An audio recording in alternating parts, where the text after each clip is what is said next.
Dalam peta teologi dan sejarah dunia Islam, konsep kepemimpinan merupakan salah satu aspek yang melahirkan perbedaan pandangan mendasar antara kelompok Sunni dan Syiah. Bagi mazhab Syiah, 12 imam yang merupakan kelompok mayoritas dalam tradisi Syiah. Kepemimpinan spiritual dan politik umat Islam pasca wafatnya Nabi Muhammad harus dilanjutkan oleh garis keturunan suci yang sah. Mereka meyakini adanya 12 sosok imam pilihan yang memiliki otoritas keagamaan tertinggi dan bimbingan spiritual yang maksum. Mempelajari rekam jejak, pengorbanan, hingga garis suksesi para imam ini menjadi pintu masuk krusial untuk memahami dinamika teologisis, tradisi ziarah, serta perkembangan mazhab Jafari di panggung sejarah Islam global. Pertama, Khalifah Ali bin Abi Thalib. Ali bin Abi Thalib adalah sepupu sekaligus menantu Nabi Muhammad yang diyakini sebagai imam pertama dalam tradisi Syiah. Kelompok Syiah mempercayai bahwa Nabi telah mengisyaratkan Ali sebagai penerus sah dalam peristiwa Qudir Jum. Dalam sejarah Islam, Ali kemudian menjabat sebagai khalifah keempat yang kepemimpinannya diwarnai berbagai konflik besar seperti Perang Jamal dan Perang Siffin. Ia wafat pada tahun 661 Masehi setelah diserang oleh kelompok Khawarij saat beribadah di Kufah, dan makamnya di Najaf, Irak, kini menjadi pusat ziarah jutaan umat Syiah. Kedua, Hasan bin Ali.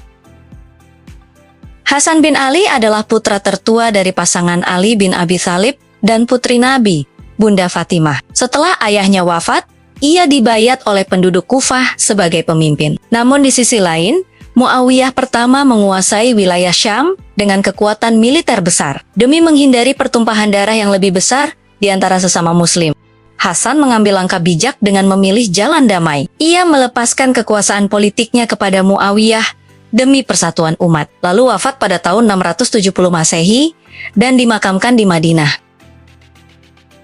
Ketiga, Husain bin Ali. Husain bin Ali melanjutkan garis keimaman setelah kakaknya wafat, di masa ketika sistem kekhalifahan mulai berubah menjadi sistem kerajaan oleh Bani Umayyah. Husain menolak memberikan baiat kepada Yazid bin Muawiyah karena dinilai menyalahi tradisi pemilihan pemimpin. Atas undangan dan janji dukungan dari penduduk Kufah, ia melakukan perjalanan ke Irak. Namun, rombongannya dikepung di padang pasir Karbala hingga pecah pertempuran tidak seimbang pada tahun 680 Masehi, di mana Husain beserta seluruh pengikutnya gugur syahid. Keempat, Ali Zainal Abidin. Ali Zainal Abidin adalah putra dari Husain bin Ali yang selamat dari tragedi berdarah di padang Karbala karena faktor sedang menderita sakit parah. Setelah sempat dibawa sebagai tawanan perang ke Kufah dan Damaskus, ia akhirnya diizinkan kembali menetap di Madinah. Karena pengawasan ketat dari Bani Umayyah, ia memilih menjauh dari panggung politik praktis atau gerakan pemberontakan. Ali Zainal Abidin menghabiskan sisa hidupnya dengan mengajar, membimbing masyarakat, dan beribadah secara tekun hingga akhir hayatnya. Kelima, Muhammad Al-Baqir. Muhammad Al-Baqir adalah putra dari Ali Zainal Abidin yang lahir di Madinah pada tahun 677 Masehi. Ia hidup pada masa-masa akhir kekuasaan Bani Umayyah, di mana situasi politik internal dunia Islam sedang mengalami ketegangan yang sangat tinggi. Meskipun berada di tengah pergolakan politik, Al-Baqir tidak pernah memimpin gerakan pemberontakan fisik. Ia lebih dikenal secara luas karena keluasan ilmunya, di mana ia menjelaskan ajaran hukum dan ibadah secara runtut, serta mudah dipahami oleh generasi penerusnya. Keenam, Ja'far As-Shadiq.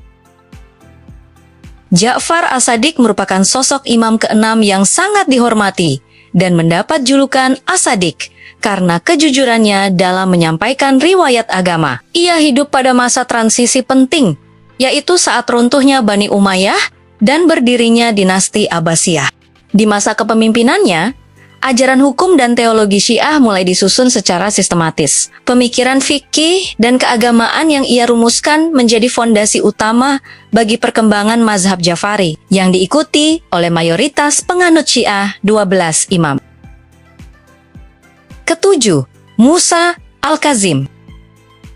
Musa Al-Kazim adalah putra dari Ja'far As-Sadiq yang lahir di wilayah Abwa, sebuah tempat di antara Mekah dan Madinah. Kehidupan Al-Kazim diwarnai tekanan politik yang berat, di mana ia beberapa kali ditangkap dan dipenjara oleh pemerintah dinasti Abbasiyah. Ia mengembuskan napas terakhirnya pada tahun 799 Masehi di dalam penjara di kota Baghdad. Dalam tradisi Syiah, ia diyakini wafat akibat diracun dan makamnya di Kazimiyah, Baghdad, kini menjadi salah satu situs suci utama tempat berziarah. Kedelapan, Ali Ar-Ridha. Ali Ar-Ridha hidup pada masa pemerintahan Khalifah Al-Ma'mun dari dinasti Abbasiyah yang sedang dilanda konflik internal keluarga. Dalam upaya meredakan ketegangan politik dengan para pendukung keturunan Ali, Al-Ma'mun mengambil keputusan mengejutkan dengan menunjuk Ar-Ridha sebagai calon penerus takhta. Langkah politik ini diambil demi mendapatkan simpati dan dukungan luas dari kelompok yang menghormati keluarga Nabi. Namun pada praktiknya, Ali Ar-Ridha sendiri tidak pernah benar-benar memegang atau menjalankan kekuasaan kekhalifahan tersebut. Kesembilan, Muhammad Al-Jawad. Muhammad Al-Jawad menjadi sorotan karena usianya yang masih sangat muda, bahkan masih anak-anak, ketika ayahnya wafat pada tahun 818 Masehi. Meskipun demikian, para pengikutnya tetap mengakuinya sebagai imam karena kedalaman pengetahuan hukum Islam yang ia miliki sejak kecil. Khalifah Al-Ma'mun bahkan menikahkan putrinya dengan Al-Jawad, yang dipandang sejarawan sebagai taktik politik untuk mengawasi gerak-gerik keluarga Ali. Imam muda ini wafat pada tahun 835 Masehi di kota Baghdad. Kesepuluh, Ali Al-Hadi. Ali Al-Hadi diakui sebagai imam pampat dari garis keturunan suci keluarga Nabi yang lahir sekitar tahun 828 Masehi, guna membatasi pengaruh sosialnya yang besar di tengah masyarakat. Pemerintah Abbasiyah memaksa Al-Hadi untuk meninggalkan kota Madinah.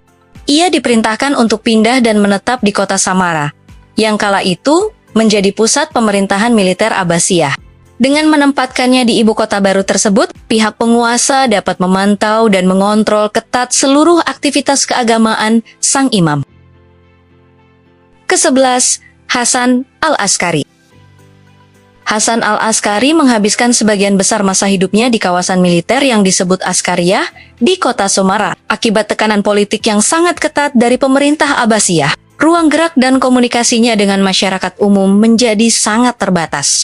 Kondisi isolasi ini sempat menimbulkan kekhawatiran besar di kalangan pengikutnya mengenai masa depan kepemimpinan mereka. Dalam tradisi Syiah, diyakini bahwa ia memiliki seorang putra bernama Muhammad yang sengaja dirahasiakan keberadaannya demi keselamatan. Ke-12, Muhammad Al-Mahdi. Muhammad Al-Mahdi adalah imam terakhir yang menurut keyakinan Syiah disembunyikan dari publik sejak kecil demi menghindari ancaman pembunuhan oleh penguasa. Selama sekitar 70 tahun, ia dipercaya tetap berkomunikasi dengan para pengikutnya hanya melalui beberapa orang perantara khusus. Setelah para perantara tersebut meninggal, hubungan fisik itu berakhir dan dimulailah masa kegoiban besar. Umat Syiah mempercayai Al-Mahdi masih hidup secara gaib dan akan kembali menjelang hari kiamat untuk menegakkan keadilan di bumi. Pada akhirnya, perjalanan sejarah 12 imam ini mencerminkan dinamika spiritualitas yang penuh dengan ujian, pengorbanan, dan keteguhan prinsip di tengah represi politik zaman kuno. Bagi para pengikutnya, keberadaan para imam bukan sekadar catatan masa lalu, melainkan lentera teologisis yang terus hidup melalui konsep kegaiban dan harapan masa depan yang adil. Di tengah dunia modern saat ini, akankah pemahaman terhadap sejarah ini membuka ruang dialog yang inklusif demi persatuan umat, atau justru memperlebar jurang perbedaan dogmatis yang sudah mengakar selama berabad-abad? Tulis pendapat kalian di kolom komentar. Terima kasih. Sampai jumpa kembali.